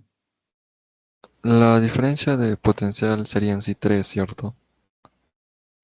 Claro, así es, 3 voltios. Así es. Para este caso específico, esa diferencia potencial entre A y B es 3 voltios. Es correcto. Ah, sí, profe, pero al operar todo, en este caso, no sale la suma, 120. Claro, ha coincidido, ¿no? Ha coincidido. Esto es básicamente por los datos, ¿no? Por los datos que les han dado. Ok, profe. Y no siempre coincide, profe, entonces no hay clave, ¿cierto? Porque no hay esa clave. Claro, no siempre coincide, ¿no? Ojo, no siempre va a coincidir. Esto va a depender también, ¿no? Del tipo de problema o del contexto de problema. Por eso acá estoy indicando la formalidad, ¿no? Por ejemplo, ¿qué hubiera pasado si la resistencia interna de la batería no la daban como dato? O sea, te hubieran indicado, desprecie la resistencia interna. Entonces R sería igual a 0. Entonces, esa diferencia potencial, en ese caso, sí coincide con el valor de la fuente, que en este caso sería 3,04 voltios. Entonces no hay clave en sí, ¿no, profe? Porque la clave que sale no... Claro, posiblemente había un error de tipeo, posiblemente, correcto, pero este sería el procedimiento en general. Cuando observen ustedes un problema de este tipo, este es el procedimiento en general. En este caso, para 2 focos, quizás ustedes ven un libro y tiene 3 focos, y la idea es la misma, ya que como están en paralelo, todos ellos tienen la misma diferencia potencial.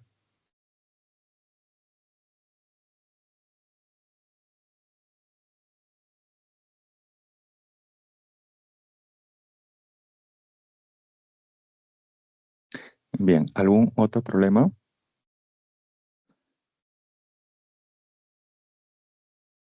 El que ustedes deseen. Hasta el 10 hemos planteado, de ahí hicimos este número 24. En el tiempo que nos queda, ¿algún otro problema que ustedes planteen?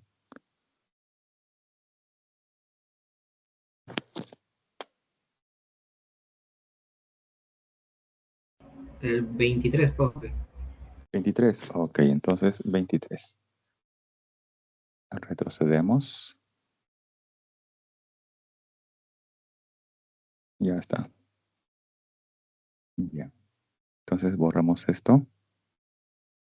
Nos dice, un alambre metálico de longitud 0,5 metros y área transversal 2 por 10 a la menos 6 metros cuadrados. Tiene una resistividad eléctrica de 2 por 10 a la menos 8 ohmios metro. Si el alambre transporta una corriente de intensidad 1 amperio, pregunta, determine la magnitud del campo eléctrico en su interior. Bien, vamos a graficar a ese alambre metálico para tener en cuenta la idea del problema.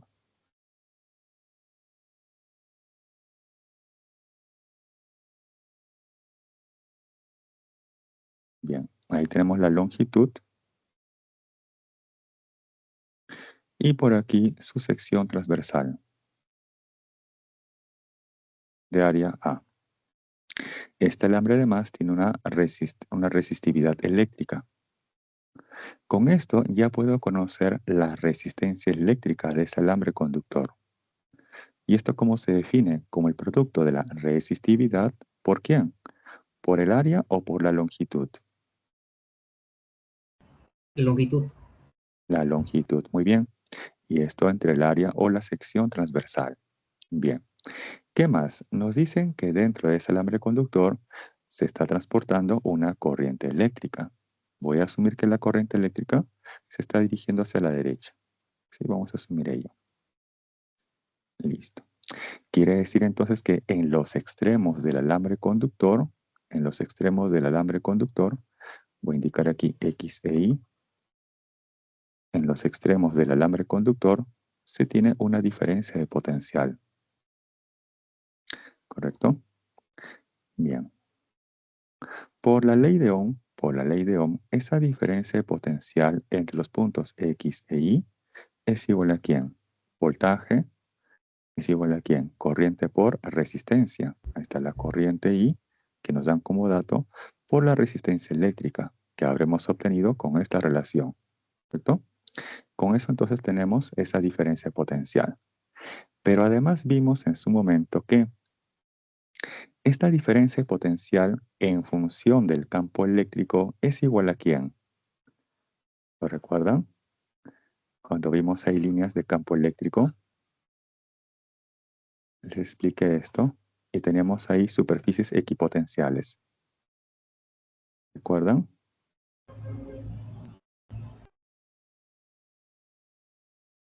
¿Cómo se relaciona ahí la diferencia potencial con el campo eléctrico y la distancia?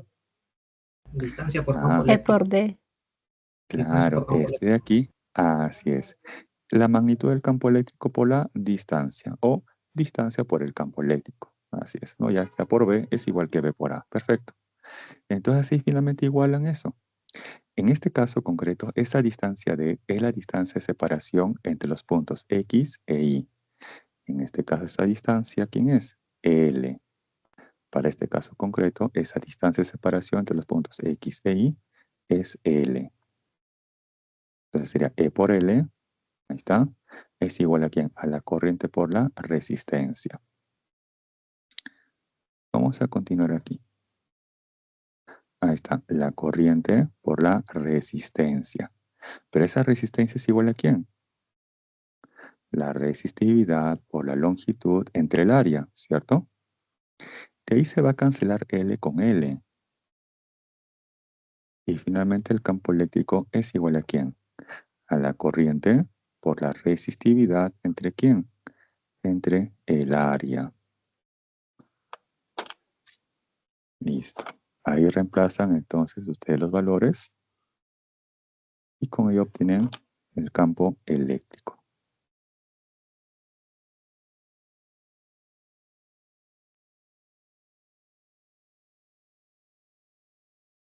Bien, ahí unos segundos.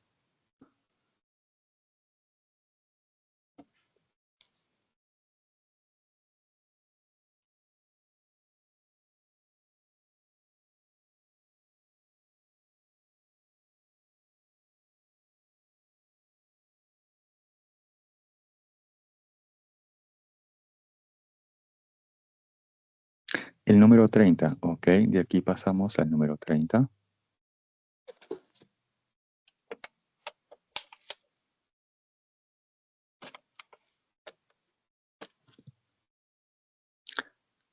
Bien, entonces en 3, 2, 1, paso al número 30.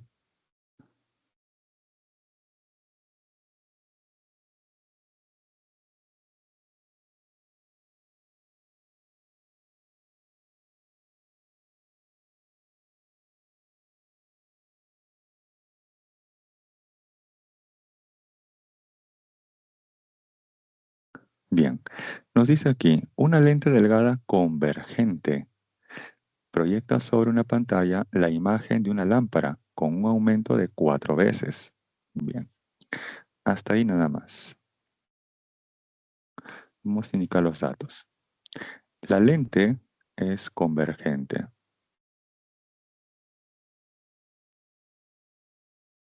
Quiere decir entonces que la distancia focal, ¿cómo debe ser considerada? ¿Positiva o negativa?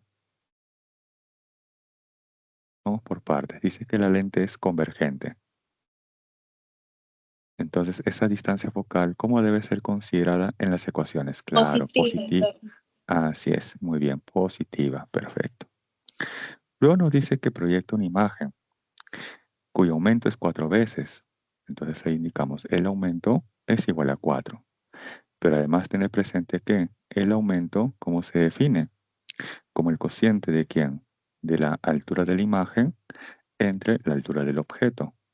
También puede ser igual a menos distancia imagen entre distancia objeto. Bien. ¿Qué más nos dice? Si la lámpara y la pantalla se encuentran separadas 10 centímetros. ¿Quién es la lámpara? El objeto. La lámpara es el objeto, ¿correcto? Entonces nos dice aquí que la lámpara y la pantalla están separadas 10 centímetros. O sea que la distancia objeto, ¿cuánto vale?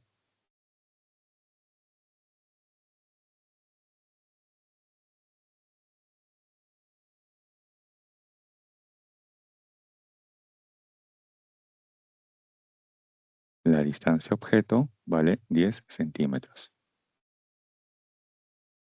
Con esto quiero conocer la distancia Profe, focal. ¿cómo sé que si la imagen va a ser derecha o la imagen va a ser izquierda? Derecha. Ah, si va a ser derecha o invertida, ¿te refieres? Ah, perdón, sí, invertida. Ah, ok, claro. Bien. Eso lo podemos indicar aquí. Por ejemplo, a ver un ratito.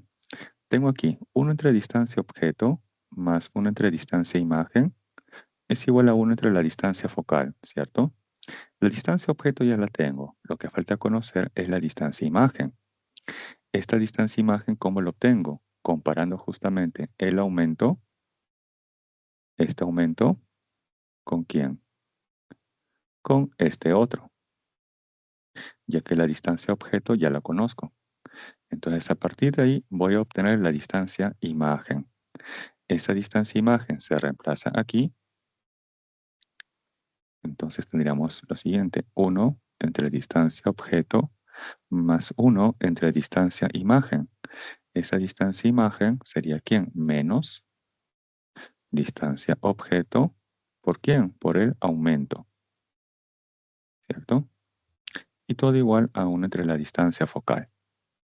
Bien. Aquí, ojo, estoy asumiendo que la imagen es derecha. Sí, estoy asumiendo que la imagen es derecha. Si asumiendo esto, ojo, si asumiendo esto, la distancia focal te sale positivo, te sale un resultado positivo, entonces quiere decir que la imagen efectivamente es derecha.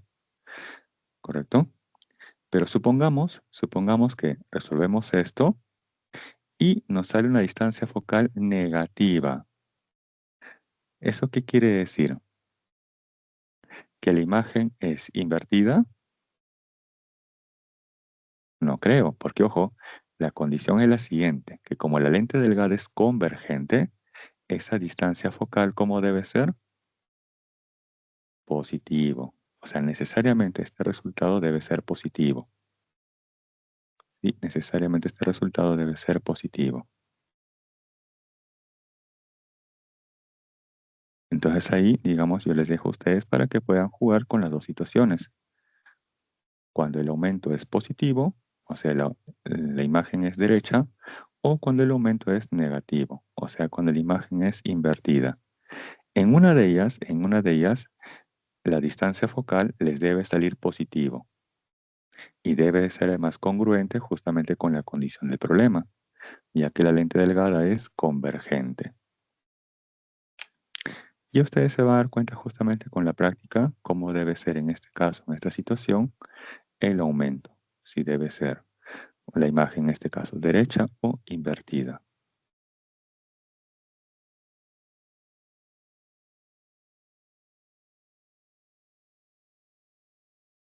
Bien, jóvenes, eso sería entonces todo por de mi parte.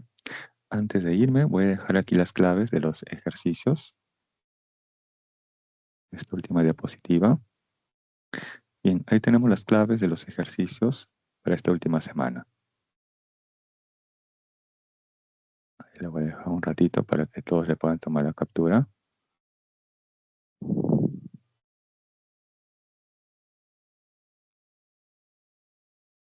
Muchas gracias también, joven Isaac. Me siento muy honrado de haberlos dirigido durante estas 19 semanas. Ha sido todo un agrado, un honor haberlos dirigido. Les deseo lo mejor de los éxitos en su vida académica y profesional. Y espero que con muchos deseos pues puedan lograr su tan ansiado ingreso. Van a sentir una sensación muy, muy bonita. única cuando logren observar su nombre. Ingresé o alcanzó vacante. Así es. Por esa semana los van a tratar como reyes, como reinas los van a tratar. Aprovechen ahí su momento. Les van a decir al día siguiente, hijito, hijita, ¿qué quieres comer? Ah, les aseguro. Así es. Muy bien, jóvenes. Conmigo será entonces hasta otra oportunidad. Y esperemos que muy pronto en la universidad. Cuídense mucho. Sean estudiando y éxitos para todos. Hasta Chao, luego. Gracias. profe. Gracias, profe. Cuídense mucho. Cuídese. Gracias por todo, Ojalá profe. lo veamos Cuídese. por San Marcos. Así es, jovencitos. La San Marco les espera. Muy bien. Cuídense mucho. Éxitos para todos. Que tengan muy bonitos días.